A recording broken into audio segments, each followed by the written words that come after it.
Thank you, Peggy.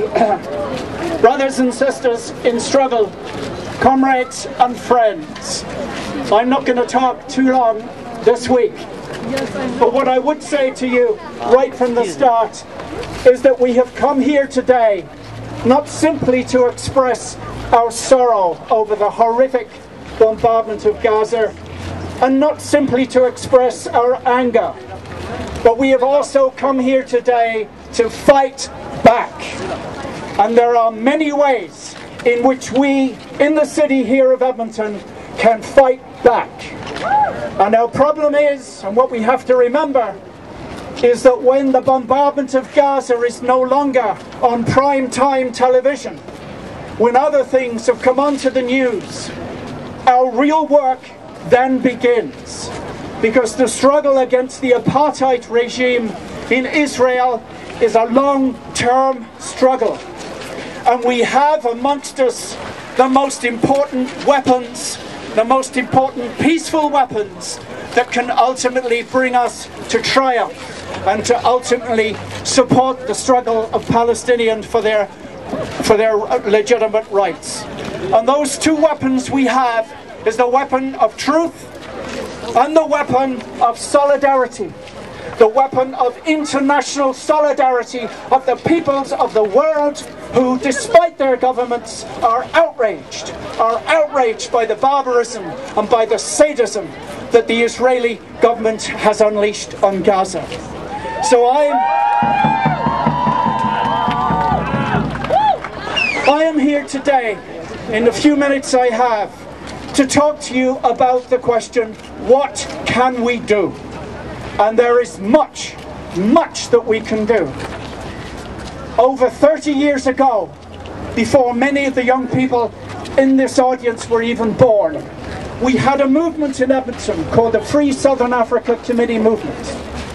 And we had 61 people who were arrested for breaking up a cricket match in 1977 because one of the teams was an all-white racist team from South Africa.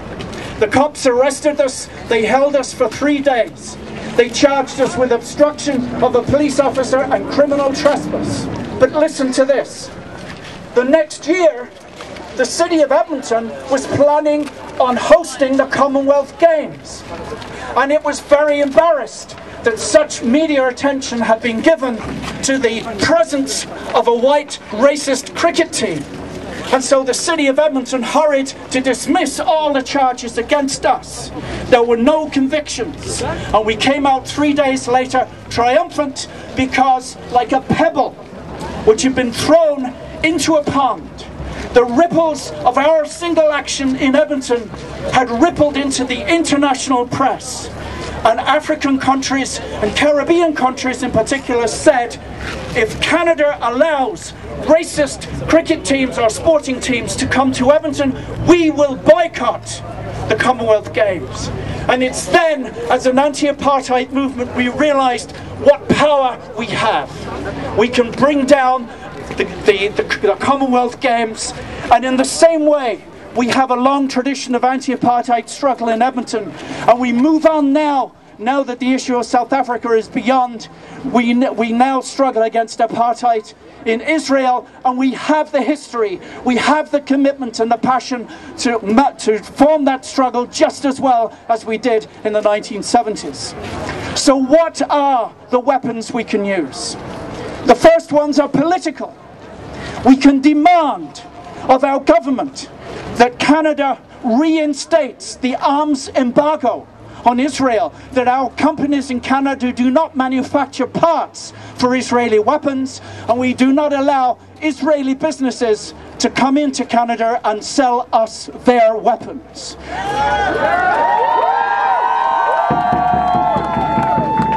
So the first thing we can do is to make it very clear that Canadian companies like McDonald Detwillier and Associates in British Columbia are boycotted. They are sanctioned because they are collaborating with the army of occupation in Israel. And reinstate the embargo fully.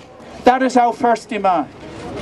Our second political demand would be to repeal this so-called public security cooperation agreement signed by Stockwell Day with the Israeli authorities in 2008 and ratified in November of last year. We say an end to that. We want no part of any agreement with Israel concerning defense, security, surveillance, intelligence, or anything else, because these are methods which have been used and experimented on the occupied populations of the occupied territories. So repeal, we say, the security document.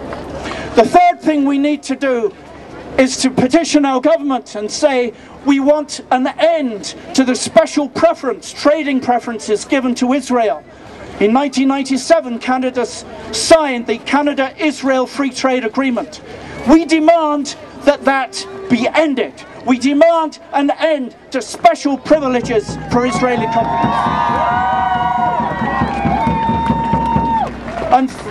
And lastly, in terms of the political stuff, it's my belief that we should demand that our government recalls our ambassador from Tel Aviv. We do not want a presence in a country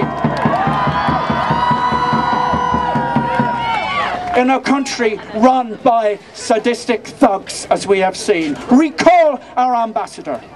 And the important thing to remember is that even if it seems to us impossible that the Harper government would agree to this, or even the Liberal Party with Ignatieff, that, my friends, is not the point. The point is we make these demands, we raise public consciousness. Most Canadians would support us. Many Canadians are unaware of what's going on. It's by making these demands that we raise public consciousness, we have a discussion, and we win in the final analysis. We win the large majority of Canadians onto the side of peace and justice.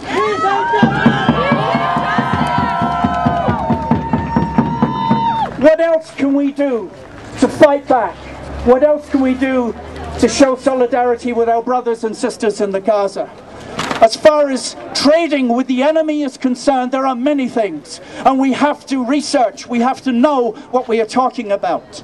That the Magal Corporation in Israel is making equipment for over 27 different Canadian penitentiaries. It specializes in high security, high surveillance equipment. We have to end this connection. And the Magal Corporation, like many Israeli corporations, trades in Canada under a different name, under its subsidiary name, which is Senstar Stella. We have to know these things. We have to root out these companies and demand of our government that we end all trading relations while Israel remains an apartheid occupying force.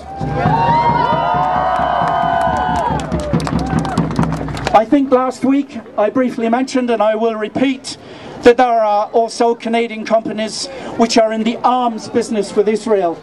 That McDonnell Detweiler in Richmond, British Columbia is collaborating with the Israel Aerospace Agency and has already delivered the first so-called unmanned aerial vehicle, the first drone, which of course will be deployed in Afghanistan by the Canadian forces.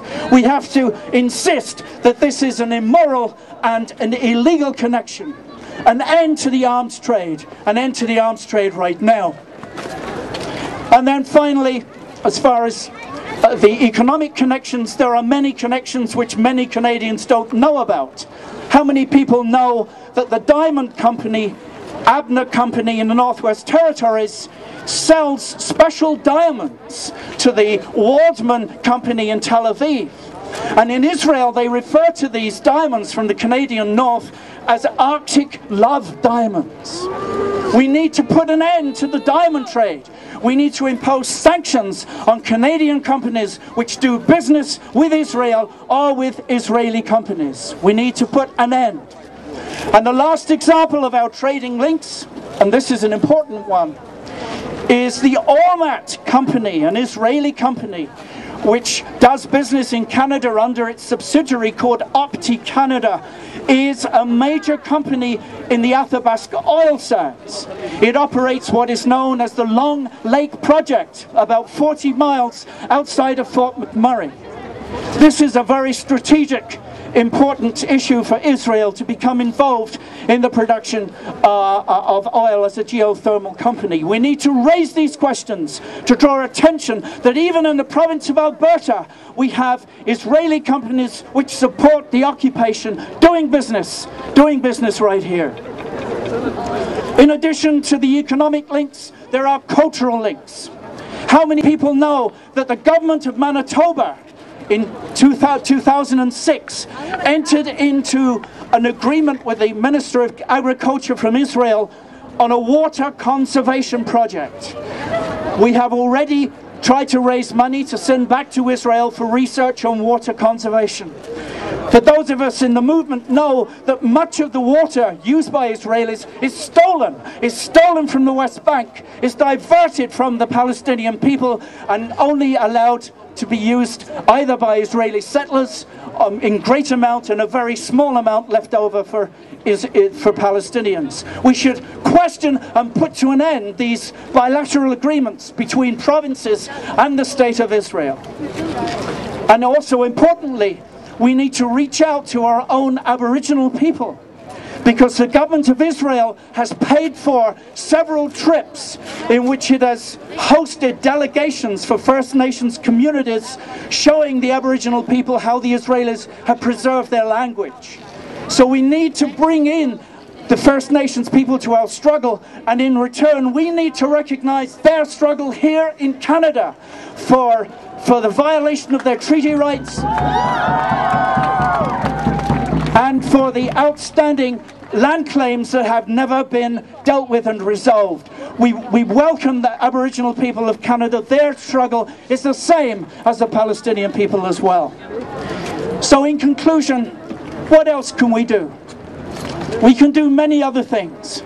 The city, for example, of Seattle, the city of Dearborn, Michigan, the city of Birmingham in England has taken to its city councils resolutions demanding that the city councils in those cities have nothing to do with Israeli trade. They impose full sanctions on all Israeli goods and services. We must do the same with the city of Edmonton. We have to ask for a principled stand of our own city, and we will be doing that.